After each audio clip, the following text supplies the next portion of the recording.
Notre Dieu est un Dieu de rencontre et un Dieu de lieu de rencontre. C'est la raison pour laquelle je veux te dire qu'en réalité, tu n'as pas de Dieu. Tu n'as pas de Dieu. On a demandé à Jésus, c'est quoi l'œuvre de Dieu? Jésus dit, l'œuvre de Dieu, c'est de croire en celui que Dieu a envoyé. Ça veut dire qu'en réalité, Jésus pouvait leur dire, l'œuvre de Dieu, c'est de croire en moi. C'est pourquoi je veux dire à quelqu'un, avoir Jésus ne suffit pas. Parce que Jésus dit, celui qui vous reçoit me reçoit, mais il parle de qui? Il ne parle pas du peuple, il parle de ses mandatés.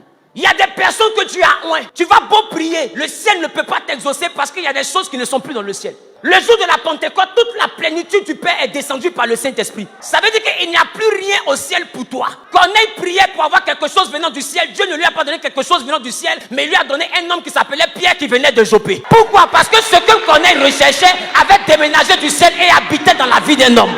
À un moment donné, il faut comprendre que la réponse à la prière d'un homme, c'est l'apparition d'un autre homme. Je vais annoncer à quelqu'un qui fait un pas en avant, qui dit Amen 3 fois.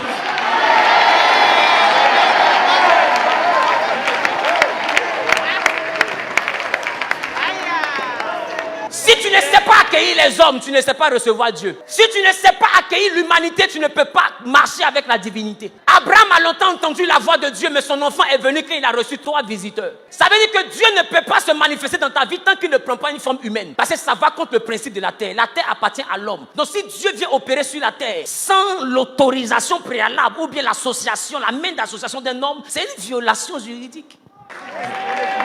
Et le jour de la Pentecôte, la Bible dit que le Saint-Esprit est descendu et il a rempli des personnes. Mais la chose que j'ai fini par comprendre, c'est que c'est le seul jour où il est descendu. Mais les autres jours, il n'était plus descendu, mais par imposition des mains, on le transmettait. Alors j'ai compris que celui qui n'a donc pas de père n'a pas de repère. Parce que celui qui parle de père parle de l'étymologie Abba, ce qui signifie la source. Celui qui n'a pas de source manquera de ressources. Si le succès surprend, la réussite se construit.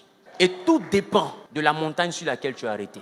Chaque homme de Dieu a sa particularité. Josué avait son onction, mais c'est Moïse seul qui faisait que la nuit apparaissait. Donc je te disais qu'il y a des choses qui ont disparu du ciel. Il y a des choses qui ont disparu du ciel. Et je le dis avec raison. Tu vas beau prier Dieu, mais il y a quelqu'un que tu dois rencontrer pour recevoir ce que tu recherches. Parce qu'en réalité, la bénédiction se promène dans la vie des hommes. Abraham a attendu un enfant jusqu'à ce qu'il reçoive la visite de 3 voyageurs. Mais la chose qui me choque, c'est qu'Abraham reçoit 3, mais Lot en reçoit 2. Quand ils arrivent chez Abraham, ils sont 3. Et ils mangent avec Abraham. Quand ils sortent de chez Abraham, ils sont 3. Mais la Bible déclare que quand ils arrivent à Sodome et Gomorrhe, Lot est devant la porte et 2 anges parlent avec lui. Le 3e est où? J'ai donc compris que le 3e, en réalité, c'était la promesse d'Abraham qui marchait. Voilà pourquoi la Bible, celui qui est au milieu va dire à Abraham, l'année prochaine, je reviendrai vers toi et ta femme Sarah aura un fils. Mais la chose qui m'intrigue, c'est que l'année qui a suivi, ils n'ont reçu aucune visite. Aucun étranger n'est venu l'année qui a suivi. Alors je me dis que ça devait donc être Isaac qui était en train de parler. Ça veut dire qu'il y avait 2 anges et il y avait le miracle d'Abraham. Si tu ne sais pas accueillir les hommes, tu ne sais pas recevoir Dieu. Ton miracle se balade dans la main des personnes.